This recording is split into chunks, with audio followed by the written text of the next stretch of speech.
Exercise 3.3 question number 10। क्या है question number 10? देखिए क्वेश्चन नंबर 10 है बच्चों, sine N plus one, sine N plus one into X into sine N plus two into x,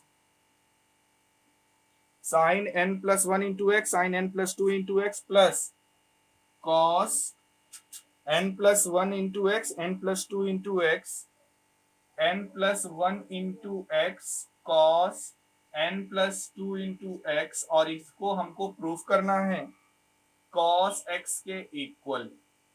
इसको हमें बच्चों किसके इक्वल प्रूफ करना है? कॉस एक्स के इक्वल। किसी को कोई आइडिया क्या करना चाहिए?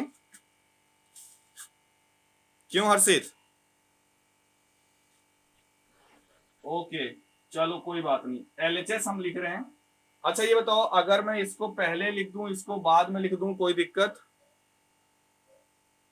तो यहां पर मैं लिख रहा हूं cos N plus one X cos N plus two X plus sine N plus one X sine N plus two X. अच्छा अब बहुत ध्यान से देखना, ये जो n प्लस वन एक्स ये पूरा लिखा हुआ है इसको a की तरह देखो, और n plus two into x जो लिखा हुआ है इसको b की तरह देखो।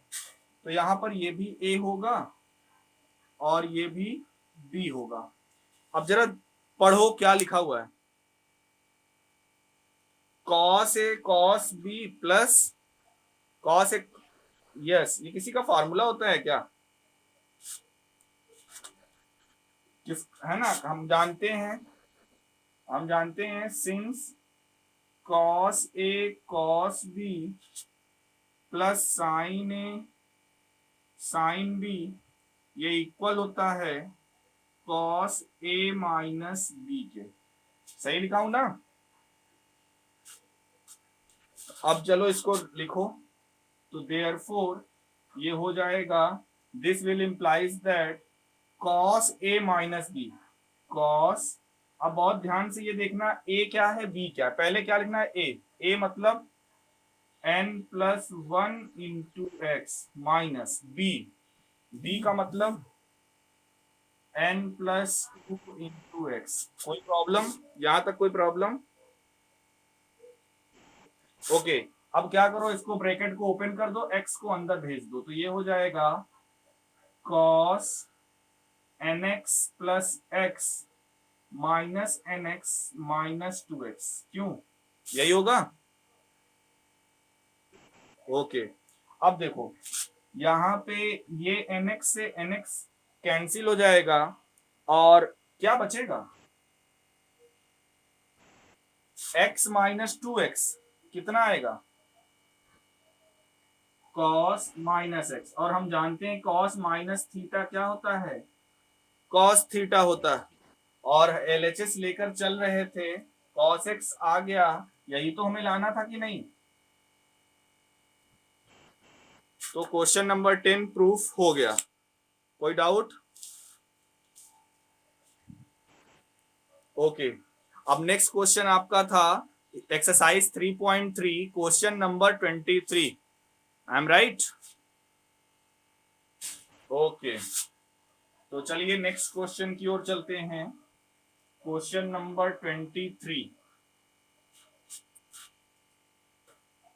क्या है? क्वेश्चन क्वेश्चन नंबर 23 बच्चों ये है, इसमें भी प्रूफ ही करना है।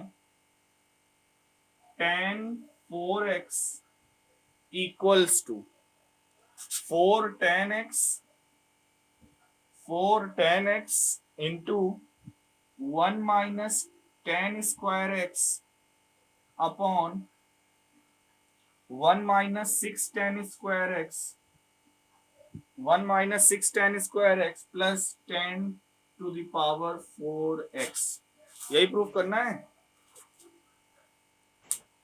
है ना? ओके तो चलो एलएचएस लेकर चलते हैं, और यहां पर एक फार्मूला रिकॉल हम कराएंगे, शायद याद भी हो आप लोगों को।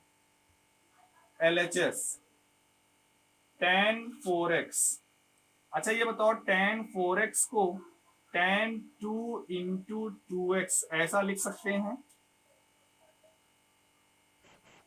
एक फार्मूला पढ़ा होगा आपने, tan 2x, मैंने लास्ट लेक्चर में बताया हुआ है। tan 2x का फार्मूला क्या होता है, याद है? 2 tan x upon 1 minus tan square x। ये फार्मूला पढ़ा है कि नहीं? अब जरा ध्यान से देखो, ये एक चीज मैंने ये भी बोली थी कि जो एंगल यहां पर होगा, जैसे यहाँ पे 2x है तो यहाँ पर x हो जा रहा है। अब आप ध्यान से देखिए, यहाँ पे 4x है, तो ये मैं लिखने जा रहा हूं 2 tan 2x upon 1 minus tan square 2x। समझ में आया मैं क्या किया?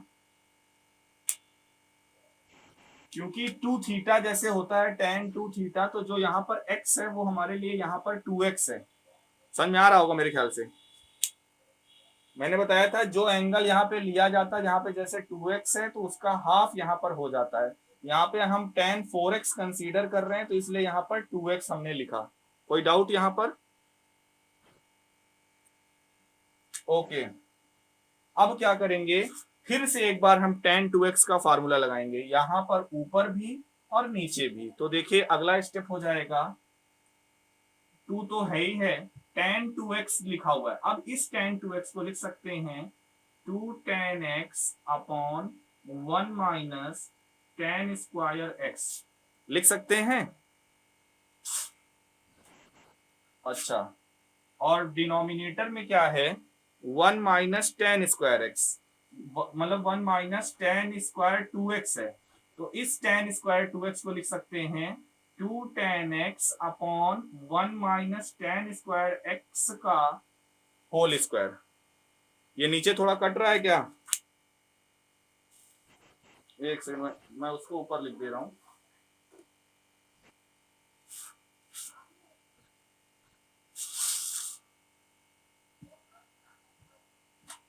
हमने ये कहा कि जब आप फिर से 2 tan x का फार्मूला लगाओगे तो ये हो जाएगा बच्चों, क्या हो जाएगा, 2 इंटू, यहां से फिर से देखिए, ये नीचे का स्टेप छोड़ दीजिए, मैंने tan 2x की जगह पे फिर से tan 2x का फार्मूला लिखा, तो ये हो जाएगा 2 tan x upon 1 minus tan square x upon 1 minus tan square 2x। तो इसको क्या लिखेंगे, 2 tan x upon 1 minus tan square x का होल स्क्वायर।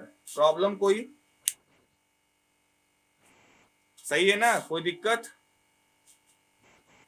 ओके, अब क्या करेंगे, थोड़ा सा और सिंप्लीफाई करते हैं। तो ऊपर क्या आ जाएगा, 4 tan x upon 1 minus tan square x into, बहुत ध्यान से समझना, इंटू मैं लिख रहा हूं और इसको मैं पलटना चाहता हूं। यहाँ पे नीचे 1 माइनस tan स्क्वायर x है, तो ये 1 माइनस tan स्क्वायर x, और क्योंकि इसका होल स्क्वायर है तो ये होल स्क्वायर, एलसीएम लेंगे और ये टर्म ऊपर चला जाएगा कि नहीं।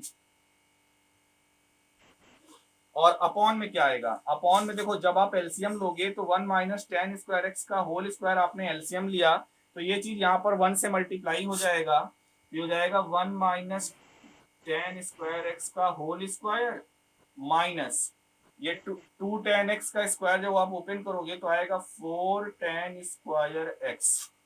यहाँ ये स्टेप सबसे इंपॉर्टेंट है, अगर यहाँ तक समझ में आ गया तो आगे अरेंज करना है, हो जाएगा। बताओ यहाँ तक कोई प्रॉब्लम किसी को भी? सही है ना? कुछ कैंसिल हो रहा है क्या? हाँ, कौन सा? जरा ध्यान से देखो, ये लिखा हुआ है 1 माइनस tan स्क्वायर एक्स और ये लिखा हुआ है 1 माइनस tan स्क्वायर एक्स का होल स्क्वायर। यस, एक पावर कम हो जाएगी। तो बचा क्या हमारे पास, ऊपर बचा 4 tan x इंटू में 1 माइनस tan स्क्वायर एक्स, और जो नीचे बचा उसको ओपन कर दो, a माइनस बी का whole square. 1 minus tan square X का होल स्क्वायर ओपन करो जरा, क्या होता है a माइनस बी का होल स्क्वायर, ए स्क्वायर मतलब 1 प्लस बी स्क्वायर, जब इसका स्क्वायर करोगे तो क्या आएगा 10 to the power 4 minus 2ab, तो माइनस 2 10 स्क्वायर एक्स। अच्छा ये तो हमने a माइनस बी का होल स्क्वायर ओपन कर दिया, कोई प्रॉब्लम।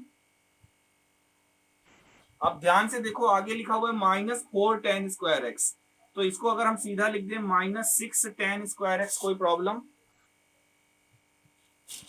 अब जरा ध्यान से देखो, जो प्रूफ करना था वो यही था क्या, आरएचएस देखो,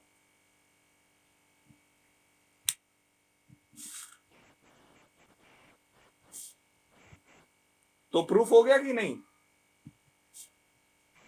तो कुल मिला के यहां पे हमने क्या किया, यहां पे हमने दो बार tan 2x का फार्मूला लगाया, क्योंकि 4x था तो एक बार 4x से 2x पे आए और फिर एक बार 2x से x पे आए, यानी tan 2 थीटा वाला फार्मूला हमने दो बार यूज किया, एक बार जब थीटा 2x था तब, और एक बार जब थीटा x था तब, और बस सिंप्लीफाई किया और कुछ अलग किया ही नहीं, बस हमने tan 2 थीटा का फार्मूला दो बार यूज किया है। आ गया ये आरएचएस, क्लियर है। अब बढ़ते हैं अगले क्वेश्चन की ओर, जो कि आप दो लोगों का क्वेश्चन था, हर्षित का भी था, शिवम का भी था, मे बी और लोगों का भी हो। तो क्वेश्चन नंबर कौन सा, नेक्स्ट क्वेश्चन 25, यस। चलिए नेक्स्ट क्वेश्चन पे आते हैं, 25 पे।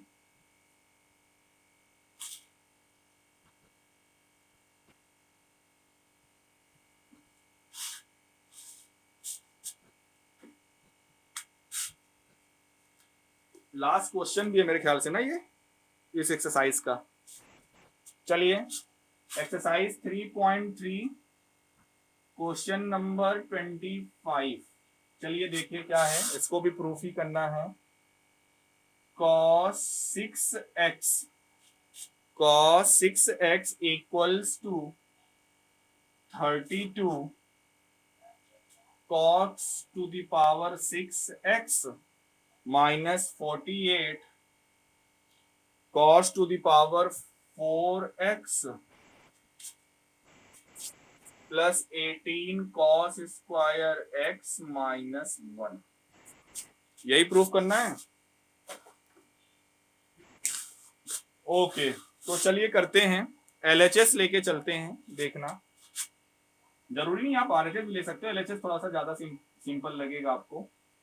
cos 6x, अच्छा ये बताओ cos 6x को अगर मैं ऐसे लिख दूं cos 3 इंटू 2x, कोई प्रॉब्लम।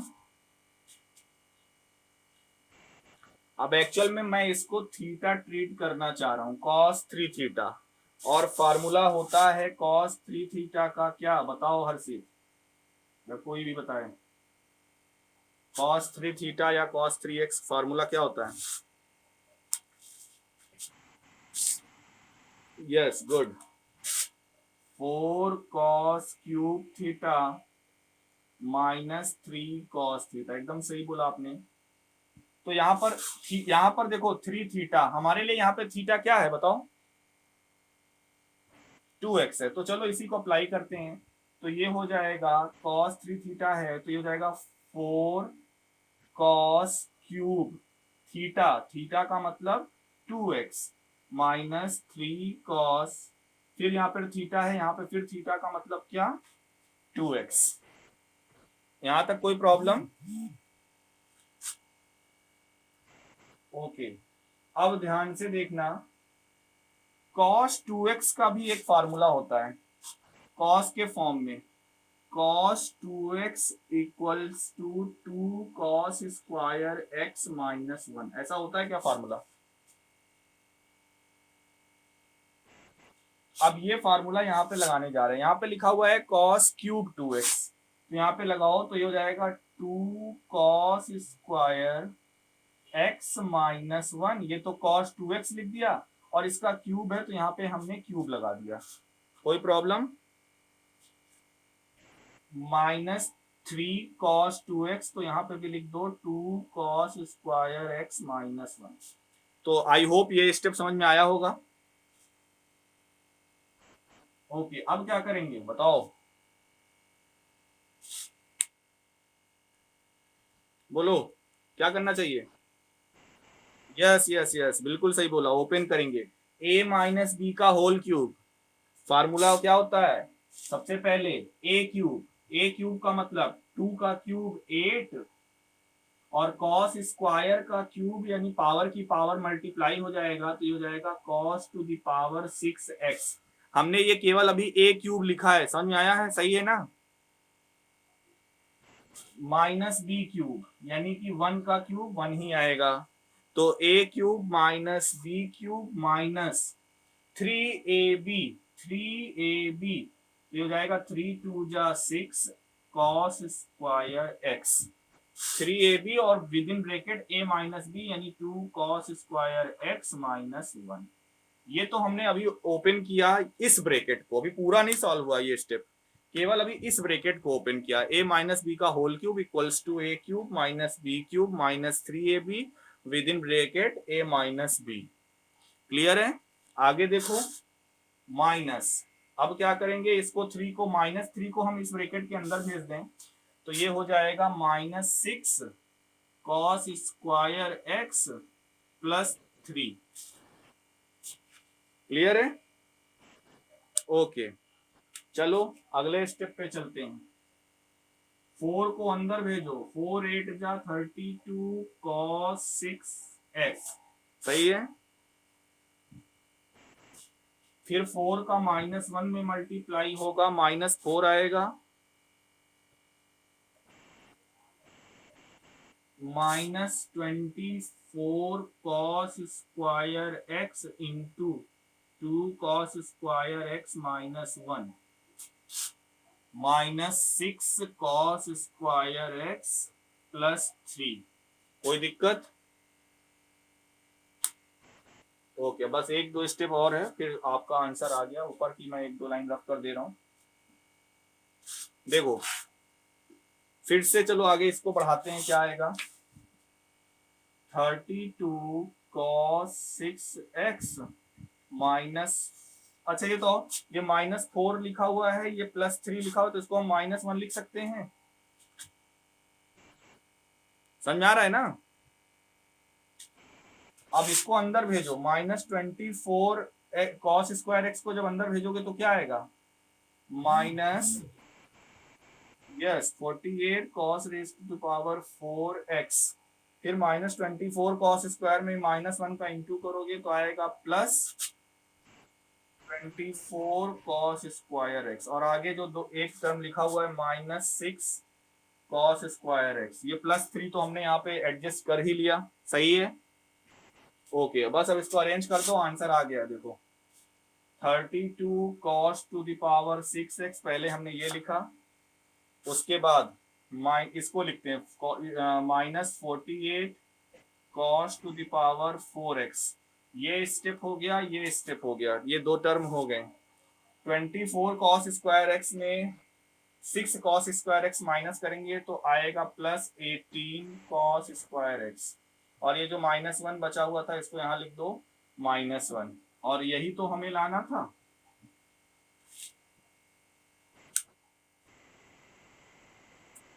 एक्स नहीं तो वही है, फार्मूला सही यूज करोगे, एक्सपेंशन सही करोगे तो बहुत टफ नहीं है इसमें, बस यही है कि आप कितना अच्छे तरीके से फार्मूले को जानते हो, कौन सा फार्मूला कहाँ पे यूज करने से स्टेप हमारे छोटे हो जाएंगे। बहुत सारे बच्चे मेरे से ये क्वेश्चन पूछते हैं, सर हम कैसे पता करेंगे, यहाँ पे ट्रिग्नोमेट्री के फार्मूले तो बहुत होते हैं, अब जैसे आपने कॉस 2 थीटा का ही 4 फार्मूला पढ़ा हुआ है तो कौन सा फार्मूला यहाँ पर एक्यूरेट पड़ेगा, तो ये सारी चीजें बेटा प्रैक्टिस से आती हैं, ऐसा नहीं है, कोई ट्रिक नहीं है कि बोल दें तो हाँ बस यही ही यूज करना है, कुछ प्रैक्टिस या ट्रिक, जैसे जैसे यहाँ पे आप देख रहे हो, आप सोच सकते हो कि आप मैंने फार्मूला क्यों ऐसा लगाया जिसमें साइन आया ही नहीं या कोई और टर्म नहीं आया, जरा ध्यान से देखिए, जो प्रूफ करना था बच्चों हमें, वहां पे कॉस के अलावा क्या कोई और टर्म है क्या जो प्रूफ करना था, तो इसलिए हमने कॉस के वो ही फार्मूले यूज किए, कॉस के हमने वो ही फार्मूले यूज किए जिसमें केवल और केवल कॉस आए, चाहे आप cos 3 थीटा का लेके देख लो, हमने cos 3 थीटा में जो फार्मूला यूज किया क्या था, 4 cos cube theta minus 3 cos theta, cos ही cos आया कि नहीं। उसी तरह दूसरा जो फार्मूला यूज किया cos 2 theta equals to 2 cos square theta minus 1, उसमें भी cos आया कि नहीं, कोई दूसरा टर्म नहीं आया, है ना। तो यही सब छोटी छोटी ट्रिक्स हैं जो आगे काम आएगी। फिलहाल जो 3 क्वेश्चन आप लोगों के द्वारा भी पूछे गए थे, क्वेश्चन नंबर 10, 23, 25 ये हो चुके हैं, और एक आध क्वेश्चन और पूछना हो तो पूछ सकते हो।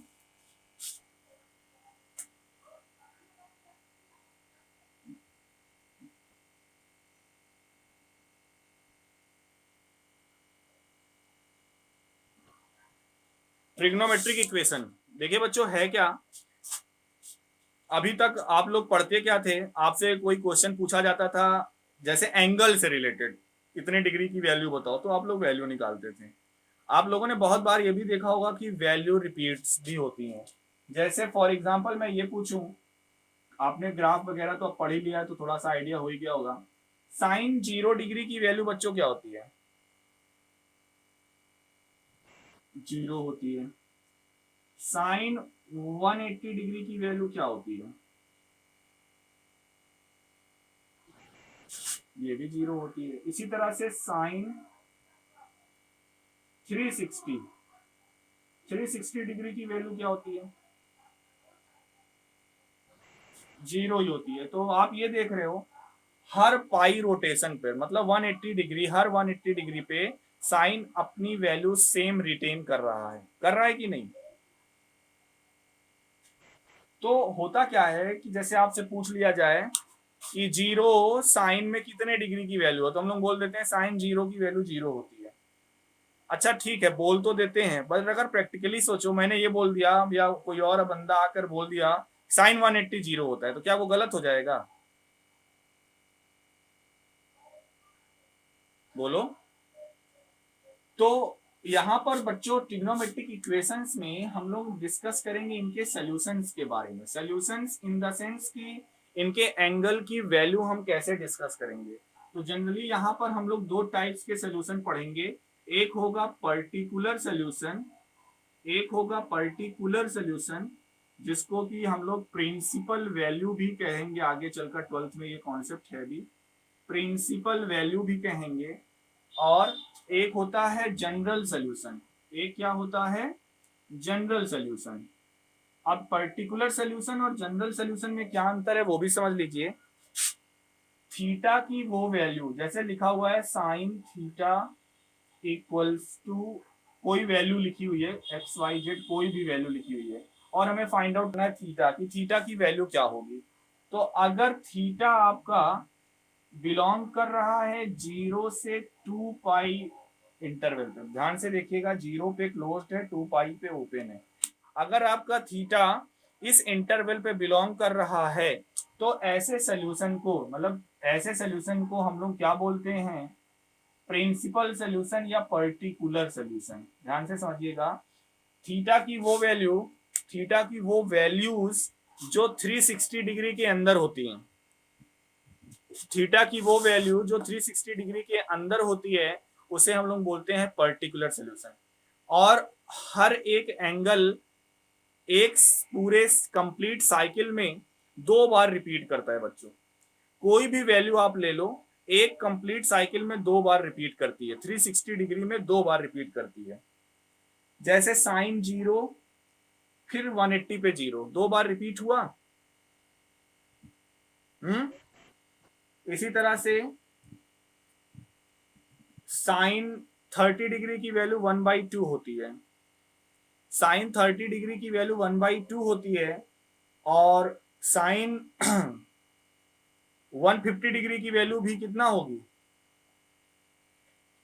साइन 30 डिग्री की वैल्यू 1/2 होती है, साइन 150 डिग्री की वैल्यू भी क्या होगी,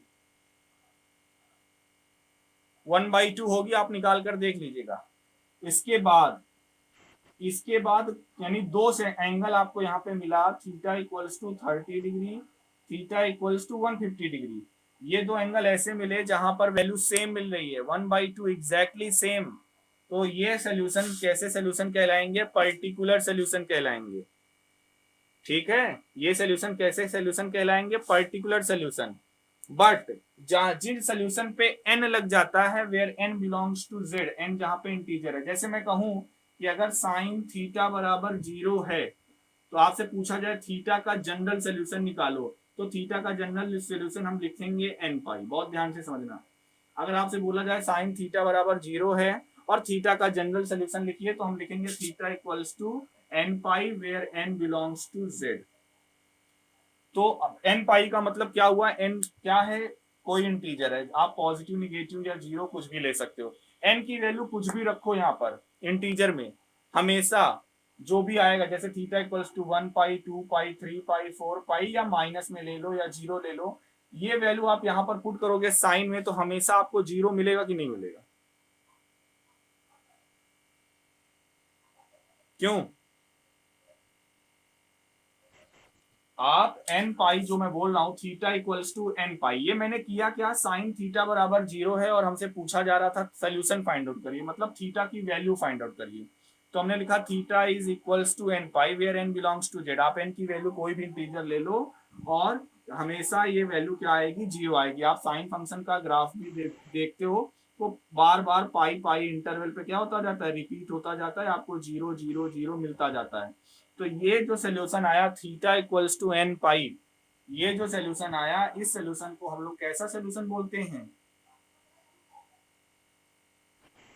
जनरल सोल्यूशन। जनरल चीज जहां पे भी आपसे बोला जाए ये जनरल टॉपिक है, जनरल सोल्यूशन है, जनरल, वहां पे ये इस तरह से आर्बिट्रेरी टर्म, जैसे यहाँ पे एन, इस तरह से टर्म जरूर इन्वॉल्व रहेगा, जहां पर आपको एन कोई रिस्ट्रिक्शंस दिया जाएगा कि इंटीजर है, नेचुरल नंबर है, होल नंबर है, क्या है, और आप वैल्यू पुट करते जाओगे, आपको थीटा की वैल्यू अलग अलग मिलती जाएगी। तो वो स्टैंडर्ड फॉर्म जहां पर हम एन की वैल्यू रखते जाते हैं और हमको अलग अलग उसके रेस्पेक्ट में वैल्यूज मिलती जाती हैं, तो इस टाइप के सोल्यूशन को हम लोग जनरल सोल्यूशन कहते हैं। और पर्टिकुलर सोल्यूशन या प्रिंसिपल सोल्यूशन वही होता है जो एक या दो वैल्यू अटेंड करता है। यहाँ पर ट्रिग्नोमेट्रिक इक्वेशन के केस में सोल्यूशन, यहाँ पर प्रिंसिपल सोल्यूशन और जनरल सोल्यूशन दो टाइप के सोल्यूशन होंगे। प्रिंसिपल सोल्यूशन में फिर मैं बोल रहा हूँ 0 से 360 डिग्री के बीच में जो वैल्यूज मिलेंगी वही उसके प्रिंसिपल सोल्यूशन होंगे। फॉर एग्जाम्पल, जैसे मैंने बोला साइन 30 डिग्री की वैल्यू 1/2 होती है, साइन 150 डिग्री की वैल्यू 1/2 होती है, तो थीटा की दो वैल्यूज हमें मिली। आप और आगे करके देख लेना, एक साइकिल में यानी 0 से 360 डिग्री के बीच में इन दोनों एंगल के अलावा कोई और एंगल नहीं होगा जहां पर आपको 1/2 मिले। माइनस मिल सकता है बट एग्जैक्टली सेम साइन और सेम न्यूमेरिकल नंबर के साथ नहीं मिलेगा। तो ऐसे थीटा के ऐसे सोल्यूशन को हम लोग पर्टिकुलर सोल्यूशन या प्रिंसिपल सोल्यूशन या प्रिंसिपल वैल्यू कहते हैं। डिफरेंस समझ में आया दोनों में? अभी तक आप लोग जो टेबुलर वैल्यूज पढ़ते थे, क्यों 90 डिग्री तक, 180 डिग्री तक, आपने वो जो 360 plus theta, 360 minus theta, ASTC rule, ये सब पढ़ा है। क्यों पढ़ा है? इसीलिए तो पढ़ा है, जितने भी ट्रिग्नोमेट्रिक टर्म्स होते हैं, ट्रिग्नोमेट्रिक रेशियोज होते हैं, उनकी वैल्यूज जो है वो रिपीट होती रहती हैं आफ्टर फाइनाइट इंटरवल। कोई पाई पे रिपीट होता है, कोई 2 पाई पे रिपीट होता है, मतलब कुछ ना कुछ उसमें कंडीशन लगी रहती है कि वो वैल्यू आपको बार बार मिलती जाती है। तो अब हमसे जनरल सोल्यूशन पूछा जाएगा कि अगर tan 45 डिग्री 1 है या tan थीटा बराबर 1 है, तो बताओ क्या 45 डिग्री पे ही 1 मिलेगा? 45 डिग्री के अलावा किसी पे 1 नहीं मिलेगा tan में? मिलेगा, है ना? मिलेगा। एक फाइनाइट इंटरवल होगा कि आप अब जैसे tan थीटा इक्वल्स टू 1, 1 का मतलब tan π/4 लिखा हुआ है, तो थीटा इक्वल्स टू क्या होगा? तो हम बोल देंगे n पाई प्लस π/4। आप n where n belongs to z, आप n की वैल्यू कोई भी इंटीजर ले लो, ऐसे आप आगे बढ़ते जाओ, तो ये इसका जनरल सोल्यूशन होगा। मतलब हर पाई इंटरवल पे आपको tan की वैल्यू रिपीट होती जाएगी।